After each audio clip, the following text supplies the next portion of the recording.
नमस्कार, आप देख रहे हैं एनसीआर कम्युनिटी न्यूज और मैं शाद। आपको बताते हैं गाजीपुर बॉर्डर पर मौजूद है और यहाँ का जो आंदोलन चलते हुए 6 महीने के तकरीबन होने वाले हैं और या कहीं हो भी गए हों, उससे ऊपर भी का टाइम निकलने वाला है या 26 तारीख को हो जाएंगे। जिस हिसाब से यहाँ के लोग जो हैं डटे पड़े हैं गाजीपुर बॉर्डर पर, लेकिन सरकार के कान में अभी तक जूं तक नहीं रेंग रही है।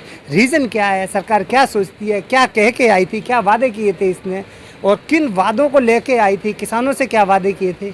हमारे साथ इस समय मौजूद हैं गाजीपुर बॉर्डर पर राकेश टिकैत जी, किसानों के नेता, बड़े नाम हैं जिनके नाम से लोग इकट्ठे हो जाते हैं और राकेश टिकैत के मार्गदर्शन में लोग अभी तक गाजीपुर बॉर्डर पर और या कहीं जहां पर भी हैं वहां पर टिके पड़े हैं।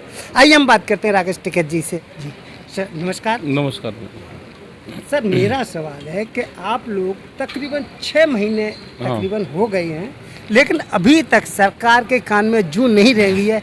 क्या कारण लगता है कि आपके आंदोलन में कुछ कमज़ोर हो गया है या सरकार ज़्यादा बाहुबली हो गई है? सरकार ही ज़्यादा बाहुबली होगी। आंदोलन तो कर रहे हैं, आंदोलन तो ये भी है कि अगर एक आदमी बैठ जाए तो उसकी भी कोई समस्या है तो सरकार का मतलब है कि उसकी बात सुनी जाए। यहाँ पे लाखों लोग दिल्ली के चारों तरफ को बैठे हुए पिछले 6 महीने से, तो उनकी बात नहीं सुनेगी? तो ऐसा तो नहीं है, लोकतांत्रिक प्रणाली है, इसमें तो बात सुननी पड़ेगी उनको। 6 महीने से किसान बैठे हुए हैं और आप उनकी बात नहीं सुनोगे तो ऐसा तो नहीं चलेगा। नहीं, सरकार जब आई थी किसानों को ढेर सारे वादे किए थे, आमदनी दुगनी कर देंगे, इनकी जो खेती की फसल करने का तरीका बदल देंगे और इनको धनवान कर देंगे, ये सारे वादे करके आई थी। और जब किसान अपना हक मांगने के लिए बैठे हैं तब उनकी नहीं सुन रही, तो आप इस पे क्या कहेंगे सर? उसी के लिए तो बैठे कि सरकारें बात सुने। 6 महीने हो गए तो इसी काम के लिए तो बैठे कि भाई सरकार बात सुने।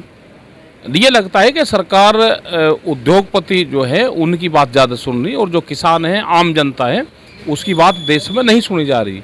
नहीं तो सरकार बातचीत करती। 6 महीने से यहाँ पे हैं और कोई समाधान नहीं निकल रहा, तो सरकार की जिम्मेदारी है कि उसका समाधान निकाल ले। और यहाँ से किसान अब जाएगा भी नहीं, बगैर समाधान के किसान जाएगा भी नहीं है। सर, जिस हिसाब से नाटकीय अंदाज से कई दौर की वार्ताएं हुई, लेकिन वार्ता कोई नतीजे पर नहीं पहुंची, क्या लगता है सरकार जिस हिसाब से जब इलेक्शन होती है वहां पे नाटक करती है, उसी हिसाब से नाटकीय अंदाज कर रही है? हाँ, वही था। 12 दौर की वार्ता हुई और कोई नतीजे पर नहीं पहुंची, तो ये लगता है कि सरकार बातचीत की उसमें नहीं है और सरकार काम करना नहीं चाहती और अभी इस आंदोलन को और टाइम लगेगा। जी, टाइम लगेगा, किसान पीछे हटने वाले नहीं हैं। जी ना, किसान कहाँ जाएगा? अब किसान नहीं अब जाएगा। पूरे देश का किसान जुड़ा हुआ है। ये कोरोना महामारी चली हुई है, इसको भी सोशल डिस्टेंस पर इसका पूरा पालन करते हैं और जब ये ख़त्म हो जाएगी तो बड़ी पंचायतें फिर शुरू करेंगे पूरे देश भर में। कई आपके सपोर्ट में कई नेता लोग भी आ रहे हैं, कई ऐसे जो सामाजिक संगठन है वो भी आ रहे हैं, लेकिन इसके बावजूद भी सरकार क्यों नहीं हट रही है? आप क्यों सरकार को इतने ऐसे मानते हैं? क्या सरकार ढीठ हो रही है, क्या हो रहा है? हाँ, ऐसा ही मान लो भाई, सरकार नहीं मान रही तो आम जनता को तो पता चल रहा है और हमारा यही है कि आम जनता तक ये मैसेज जाए कि सरकार बातचीत नहीं करना चाहती, सरकार बात नहीं मानना चाहती।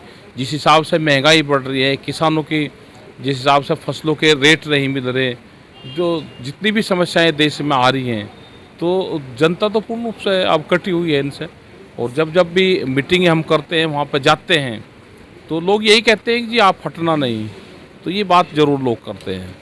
बिल्कुल, आपके सपोर्ट में तो पूरा हिंदुस्तान के किसान तो हैं ही हैं, आम जनता भी आपके सपोर्ट में है, लेकिन सरकार को न पीछे हटने का रीज़न क्या, आपको क्या लगता है क्यों नहीं हट रही है? क्योंकि फ़ायदा जो यहाँ के बड़े घराने हैं उनको फ़ायदा देना चाहती है और जो 3 कानून हैं उसके लिए हम यहाँ पे आए हैं और MSP पे कानून बने, तो उनको छूट दे दी है कि वो कितना भी बड़े गोदाम बना कर अपना अनाज इकट्ठा कर सकता है, महंगे रेट में उसको बेच सकता है। जो होल्डिंग कैपेसिटी है उसको बढ़ाने की छूट दे दी, उस पर कानून बना दिया है कि आप कितना भी माल इकट्ठा कर सकते हो। तो ये सारी प्रॉब्लम आ रही हैं। अभी जैसे उत्तर प्रदेश की अगर हम बात करें तो गन्ने का करीब 15,000 करोड़ रुपए से भी ज़्यादा गन्ना किसानों का बकाया है। वो खाली गन्ना किसान नहीं है, वो अगर पैसा आएगा तो बाज़ार में जाएगा। बाज़ार में जो व्यापारी बैठा हुआ है, जो छोटा दुकानदार है, उसके पास में जाएगा, मजदूर के पास में जाएगा, तो एक पैसा और रूटीट में घूमेगा। एनसीआर करंट न्यूज़ को सब्सक्राइब करें और नोटिफिकेशन सबसे पहले पाने के लिए दबाएं बेल आइकॉन।